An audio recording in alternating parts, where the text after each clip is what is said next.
নমস্কার, সুস্বাগতম। Welcome to my channel be good and do good.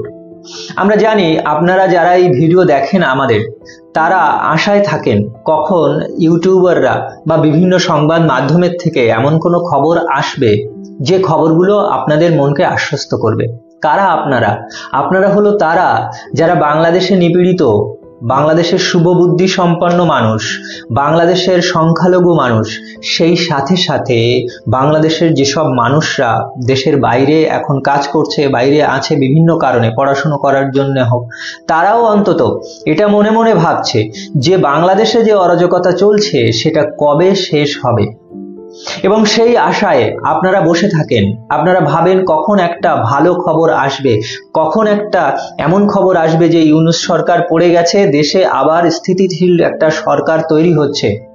কখন আপনারা অনেকেই যারা আওয়ামী লীগের আছেন তারা ভাবছেন কবে হাসিনা ফিরে আসবে। সেটা যাই হোক, আপনাদের চাওয়া একটাই, দেশে যে অরাজকতা চলছে সেটা বন্ধ হোক, দেশটা আবার পূর্বের অবস্থায় ফিরে যাক। কিন্তু এই জিনিসটা অত তাড়াতাড়ি সহজে হঠাৎ করে কিন্তু হবে না, এটা ধাপে ধাপে হবে। এই যে উপদেষ্টা যারা আছে তারা কিন্তু দূরের দিকে তাকাচ্ছে না, অর্থাৎ দূরদর্শিতা এদের নেই। এরা ভারতকে ইগনোর করছে, ভারতের সঙ্গে শত্রুতা বাড়াচ্ছে, ভিখারি পাকিস্তানের সঙ্গে বন্ধুত্ব বাড়াচ্ছে।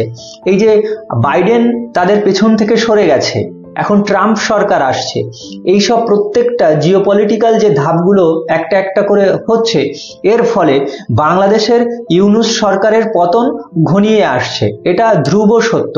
এবং এইরকম ছোট ছোট এক একটা খবর যা আমরা দিই সেটা কিন্তু এক একটা ধাপ এগিয়ে যাচ্ছে। আজকেও কিন্তু একটা ধাপ আমি খুঁজে পেয়েছি, সেই সিঁড়িটা আপনাদের কাছে আমি শেয়ার করব। আমি বলবো যে কিরকম সেই ধাপটা, যার ফলে ইউনূসের পতন আরো খানিকটা এগিয়ে আসলো। যাই হোক, আমি দেরি করব না। এখানে যে খবরটা, ডোনাল্ড ট্রাম্প কাশ প্যাটেলকে এফবিআই এর প্রধান হিসেবে বেছে নিয়েছেন। এই যে কাশ প্যাটেল বা কাশ্যপ প্যাটেল, ইনি একজন হিন্দু, ভারতীয় বংশোদ্ভূত, তিনি এখন আমেরিকান, তাকে এফবিআই এর প্রধান পদে বসিয়ে দিয়েছে। এর আগে আপনারা দেখেছেন যে সিআইএ, তার পদে একজন হিন্দু বসেছে, সে হলো তুলসী গ্যাবার্ড। এই যে এরা যারা বসছে, এরা কি আপনারা মনে করেন এই ইউনূস এবং তার জিহাদি সরকারকে সমর্থন করবে? পৃথিবীর সবচেয়ে শক্তিশালী রাষ্ট্রের গোয়েন্দাদের প্রধান, এই পুলিশদের প্রধান হচ্ছে হিন্দুরা হচ্ছে।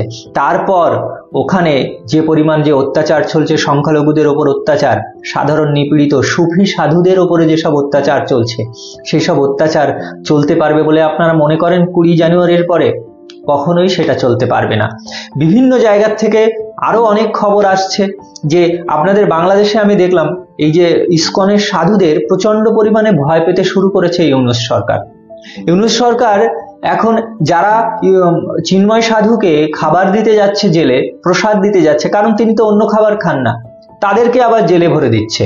তো এরকম শ্যামাদাস প্রভু বলে একজন, তাকে গ্রেফতার করেছে বলে খবর।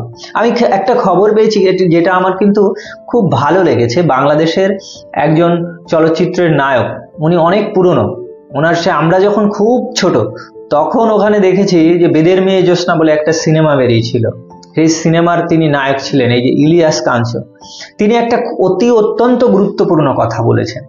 তিনি বললেন বাংলাদেশের এই যে ছাত্ররা, এই ছাত্রদের যদি শাসন না করা হয় তাহলে এরা থামবে না। অ্যাকচুয়ালি তাই, আমরা স্কুলে দেখেছি তো, ছাত্ররা যারা দুষ্টুমি করে তাদেরকে মাঝে মাঝে শাসন করতে হয়।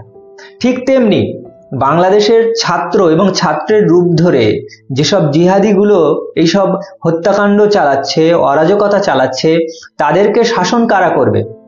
ওখানকার প্রশাসন, ইউনূস গভর্নমেন্ট, এই যে পুলিশ আছে, যৌথ বাহিনী আছে, তারাই তো শাসন করবে। কিন্তু এরা কিন্তু শাসন করছে না। তাই এদেরকে যদি শাসন না করা হয় তাহলে বাংলাদেশের অরাজকতা থামবে না। এর ফলে বাংলাদেশ ভারতের সঙ্গে শত্রুতা বাড়ানোর জন্য এরা অলরেডি ওই যে বাসের উপর অ্যাটাক করেছে। ব্রাহ্মণবাড়িয়াতে আপনাদের দেখলাম, ওই যে ত্রিপুরায় ব্রাহ্মণবাড়িয়াতে বিশ্ব রোড বলে একটা জায়গা, সেখানে বাসে একটা ট্রাক এসে ইচ্ছাকৃতভাবে ধাক্কা মেরে দিয়েছে, ভারতের বাস। তার মানে এরা চাইছে যে ভারত থেকে যেন বাস আর বাংলাদেশে না যায়, বা বাংলাদেশ থেকে যেন ভারতে না আসে, দুই দেশের মধ্যে যে সম্পর্ক আরো তিক্ত হোক, এরা এটা চাইছে। এর ফলে ইউনূস কি লাভ পাবে? আসলে তার যে 84 বছর বয়স, এর লাভটা কি? আসলে এর লাভ নয়, একে সামনে রেখে কাজ করে যাচ্ছে ওই জিহাদি সংগঠনগুলো, যারা পাকিস্তানকে শেষ করেছে, যে জিহাদি মানসিকতা পাকিস্তানকে ভিখারি বানিয়েছে, ঠিক সেই সব জিহাদি মানসিকতা এখন এখানে উঠে আসছে। এই যে বুয়েটে যে মানসিকতা, ভারতের পতাকা পায়ের তলায় দিয়ে ওরা কলেজে ঢুকছে, ওরা আপনারা মনে করেন ওই যে গুগলের সিইও হতে পারবে? গুগলের সিইও তো দূরের কথা, তাই ভারতের পতাকা পায়ের তলায় দিচ্ছে, তারা কিছুই করতে পারবে না জীবনে। যাই হোক, আরো অনেক খবর। আলুর দাম তো আপনাদের ওখানে প্রচুর পরিমাণে বেড়ে চলেছে, বাড়বে, কারণ ভারত থেকে যাওয়া প্রায় বন্ধ হয়ে গেছে, হিলি বন্দর দিয়ে ব্যবসা বন্ধ।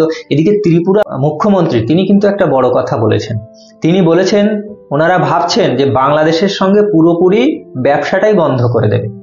এই ত্রিপুরার পাওয়ার কিরকম আপনারা জানেন, কারণ ত্রিপুরা রাজ্যের ওপরে অনেক কিছু নির্ভর করে বাংলাদেশ। এদিকে যেমন পশ্চিমবঙ্গ আছে, ওদিকে আছে ত্রিপুরা। এই ত্রিপুরা যদি খেপে যায়, তাহলে বাংলাদেশের আভ্যন্তরীণ যে অবস্থা সেটা আরো বেশি খারাপ হবে এবং সাধারণ মানুষকে আরো অনেক বেশি ভুগতে হবে।